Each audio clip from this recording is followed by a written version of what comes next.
Hi everyone, and welcome again to Nettle, the go-to place to learn about business, finance, economics, and much more. Please don't forget to subscribe to our channel and click that bell notification button below so that you never miss fresh videos and tutorials you might be interested in. Many thanks to our current Patreon supporters and YouTube members for making this video possible, and we would also greatly appreciate if you consider supporting us as well. So please check the link in the description or click the join button below for more details. My name is Seva, and today we're discussing a foundational concept in time series econometrics and time series modeling, that is autoregressive models, or for short AR models. Today we'll discuss how to estimate them in Excel using both matrix algebra and the Linus function, as well as how to forecast using AR models, and, which is perhaps most important, we'll discuss their limitations in terms of stability and how to test for the stability of an AR or autoregressive model using simple Excel tricks. So first of all, our data set today is 10 years worth of S&P 500 index values, and we'll model S&P 500 returns using the AR model. So we'll just calculate simple one-day returns, dividing index value today by index value yesterday minus 1, enforcing it throughout the sample. Then we'll need the constant column for our matrix algebra estimation of an autoregressive model. So let's just enforce a column of ones. And then we'll need to calculate the lags of our dependent variable. In this case, that would be S&P 500 returns. And it's a good place to look at the specification of an autoregressive model. It involves modeling a dependent variable at time t as a constant plus a weighted sum using coefficients beta I of I lagged values of the dependent variable itself. So here, unlike in the moving average model, we can estimate this model in one go using, for example, OLS. We don't need to iterate it or use maximum likelihood. However, what can happen is that these lagged values of the dependent variable itself can fit in to the variable and cause instability of the model, especially if the time series is not stationary. And this is why we have opted to model the returns of S&P 500 rather than the values of the index itself using the AR model. And how to test for stability? Well, this involves some quite ingenious tricks that I'll show towards the end of the video. Now, let's estimate the model itself. First of all, the first lag of the return would simply be the previous value in the return column, and we can just refer to the previous cell, and all the further lags can be estimated by lagging the previous lag. That means we can quite quickly use this function to estimate all lags up until 10. Here we've chosen 10 as it's 2 weeks worth of trading time, and just for the sake of simplicity, just as an example. And now let me show how to quickly estimate the coefficients of AR model of various orders using matrix algebra. And as the AR model can be estimated using simple OLS, the procedure here is no different than you would use in a conventional multiple linear regression.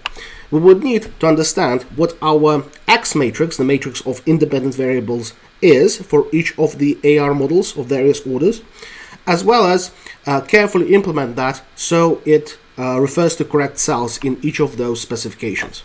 So let's start with AR1 model. We can put our cursor here in this cell and use a matrix inverse function and apply it to a matrix multiplication result of a transposed matrix X, which in case of the AR1 model is just the constant and the one-day lag. And here we will use the data that is available to us for all 10 models, meaning that we are truncating our sample for these 10 lags. So up until we have got data for all of our lags, that would allow us to compare the models on a level playing field. Here we're referring to these two columns though, and we need to make sure that we lock and unlock the correct rows and columns. So D13 needs to be locked all the way through, as does the row here. However, we do not want to lock the column here, as we will be dragging this across, and that would allow us to expand our independent variable matrix, and by extension do all 10 AR model specifications. Then we're just copying the cell references for the X matrix, closing the appropriate number of parentheses here. So that would be xt times x to the negative 1. That's the first part of our regression model specification. And then we multiply it further on the right by the transposed X matrix, which is available here. We can just copy it and paste. And the final step, we'll just matrix multiply this on the right further by the vector of our dependent variables, which are the non-lagged returns of the S&P 500. So here we can refer to these, maintaining the same length of the arrays or matrices, and lock it all the way through, given that our dependent variable does not change at all throughout the specifications. And here we can simply enforce this function using enter, and that would spit out two coefficients, our constant and our first lag coefficient. And now the magic happens. If we drag it across, our AR model will be estimated each and every time, taking one additional lag. And given the fact that we have specified the sample to only include data we have got all 10 lags for, these models can be compared fairly among each other in terms of their explanatory power, for example. And that's something we can do in further videos. But now let me show how to forecast values of S&P 500 if we take on some model as being true. So for example, if we want to compare those models, we can simply populate the unused lags, the unused coefficients with zeros, and that's quite easy to do. We can just copy and paste zeros throughout. That shouldn't take long.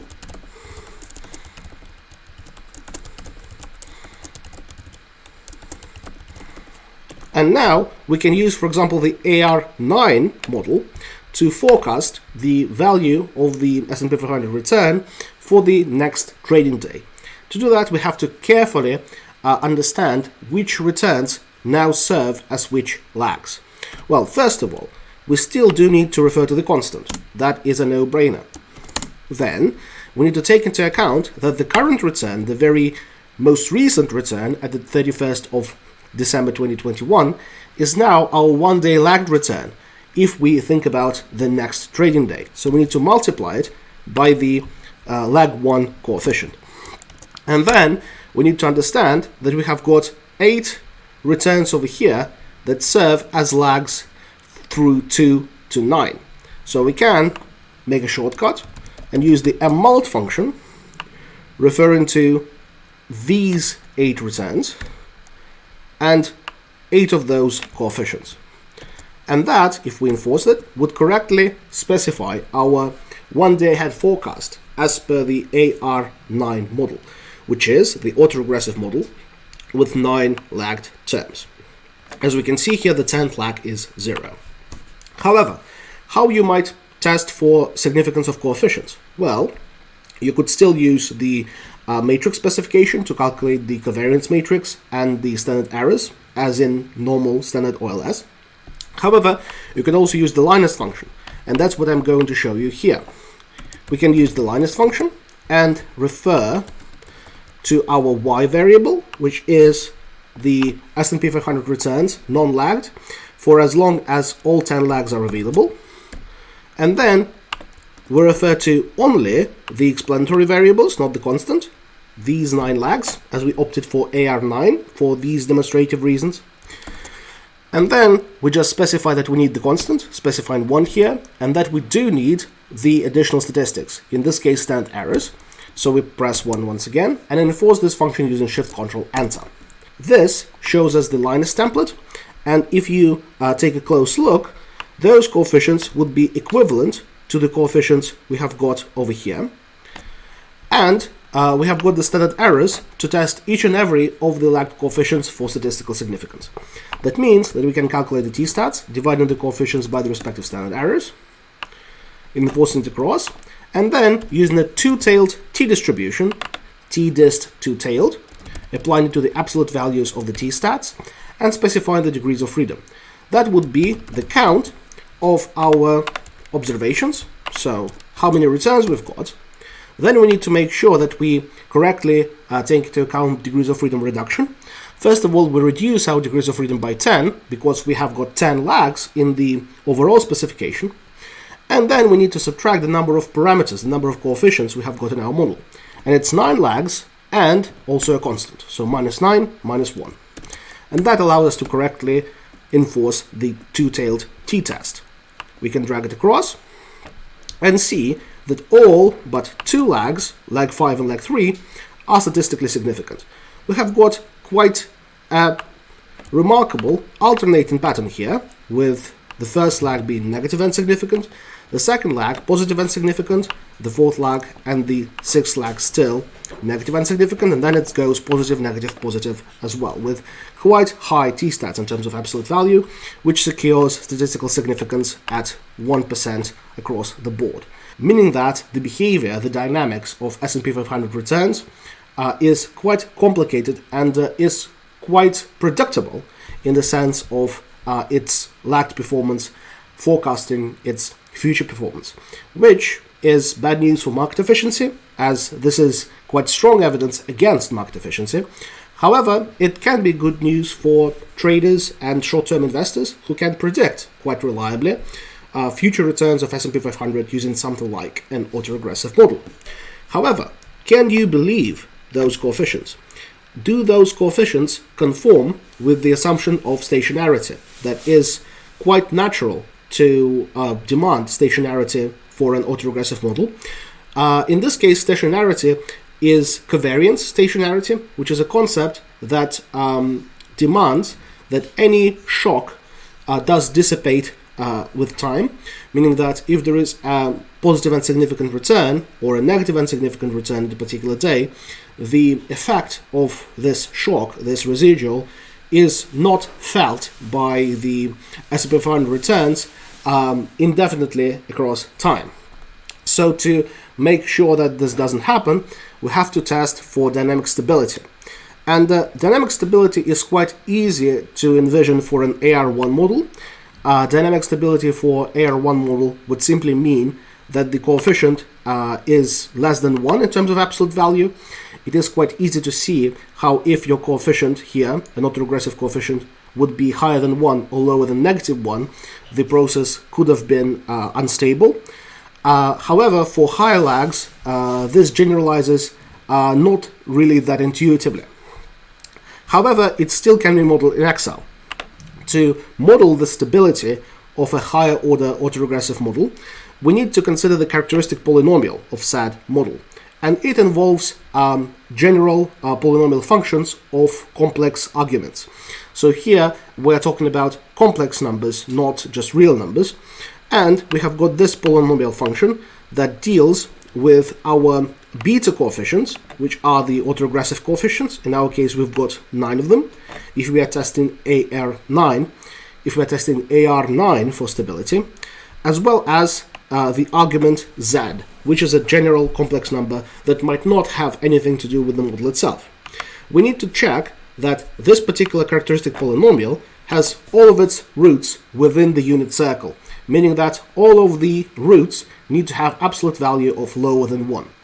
Because the analog of having an absolute value higher than 1 in the AR1 case translates into a complex root of a characteristic polynomial with an absolute value higher than 1 for higher order autoregressive models. And that means that there can be a shock, that there exists a potential shock that could be impactful for the time series dynamics indefinitely, and that's not what we want of our autoregressive model for the sake of predictability, for the sake of stationarity, for the sake of our forecasts, and for our data overall to be well behaved.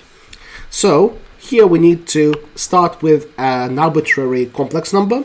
So let's start with a number with a real part equals 1 and imaginary part equals 1, and we can convert this complex number from the standard form into the polar form and then apply the de Moivre formulas to simplify our calculations of the characteristic polynomial. We can calculate its absolute value using the Pythagorean theorem, so we take the square root of the sum of squares of the real term and the imaginary term, and the angle can be calculated using some simple trigonometric functions. That would be the arctangent of the ratio between the imaginary part and the real part. And here we need to also take into account what happens if the real part is 0. It would mean that our angle is equal to 90 degrees. So if there is an error, then we need to input 90 degrees, or in radians, pi/2. So here we can see that this particular complex number has an absolute value of 1.4, which is √2, and the angle of 45 degrees, or pi/4 radians. What to do next? Well, next we have to translate our coefficients into the coefficients of the characteristic polynomial. So the first coefficient is 1, because we have got no autoregressive term here, and then we translate our autoregressive terms from 1 to 9 accordingly. So we can just drag it until we reach our final autoregressive term. We would have 10 terms in total, the constant, which is equal to 1 in the characteristic polynomial specification, as well as the autoregressive terms, and we've got 9 of them here in the AR9 specification. Then we have to input the respective powers, starting from 9, and then going all the way 8 to 0, which would mean that the very first term has a power of 0 imposed onto it, as we can see over here. And then we need to apply the de Moivre formula to calculate the absolute values of our complex numbers and their angles, and then combine them together to calculate the value of the characteristic polynomial. And then we'll need to set it to 0 to figure out the stability of our AR9 model. So here for the absolute value, we can, as per the de Moivre formula, just use the absolute value of the input in terms of the complex number z and raise it to the respective power over here. However, if it's 0 to the power of 0, we need to specify the if error function and return 1 in this case. This is just for the single case if we have got a complex number with an absolute value of 0 that we will need to raise to the power of 0, which would result in an indeterminate case that we resolve here using the if error function. And then for the angle bit, we can simply calculate the product of the angle for our starting input complex number z and the respective power. And that calculates both the absolute value and the angle of our new complex number, and now we can simply convert it back to its real and imaginary parts using the following procedure. For the real part, we multiply the absolute value by the cosine of the angle, and for the imaginary part, we multiply the absolute value by the sine of the angle. And here we see that if we raise a 1 number, so it would be 1 plus 1i, imaginary number, to the power of 9, we get a 16 plus 16i, imaginary number. That is how it can be interpreted, using the back and forth conversions to and from the polar coordinate representation.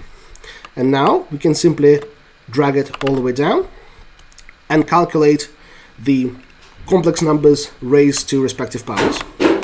And then finally, we can calculate the resulting value of the characteristic polynomial in terms of both real and imaginary parts using the sum product function and cross-multiplying the coefficients, here we need to lock the columns, onto the real and the imaginary parts of our complex numbers. So here we would see that the resulting value of the characteristic polynomial would have a real part of 15 and an imaginary part of around 16, which would correspond to an absolute value of the square root of real part squared plus the imaginary part squared, equal to 21.85. What we need, however, is to figure out whether there is a root that has an absolute value of over 1. So whether there is some complex number z that, if dragged through this procedure, would spit out zeros for both real and imaginary parts and have the absolute value of greater than 1 to start with. And this can be achieved using a simple solver algorithm. So we can go data solver and specify the following task. We want the absolute value of our root to be as low as possible, close to 0 or equal to 0 if it is indeed a root, by changing the real and imaginary parts of our starting complex number z. We want to make unconstrained variables non-negative, and we want to look for unstable roots, meaning that we want the absolute value of our starting complex number to be greater or equal to 1. That would result in unstable roots, and we want to eliminate the possibility of there being one. So we can specify our task like that, click solve, and see that for this particular autoregressive model, there does not exist any root that hinders our stability, because the lowest, the closest to being a root is this particular number, but the absolute value of the complex number that results in the value of the characteristic polynomial is not 0, which means that there are no unstable roots of this characteristic polynomial, which in turn means that our model is stable and stationary and can be used for forecasting the S&P 500. And that's all there is for estimating an autoregressive model in Excel, as well as checking for its stability and statistical significance. Please leave a like on this video if you found it helpful. In the comments below, I'm eager to see any further suggestions for videos in business, finance, or economics topics you would like me to record. And please don't forget to subscribe to our channel or consider supporting us on Patreon. Thank you very much, and stay tuned.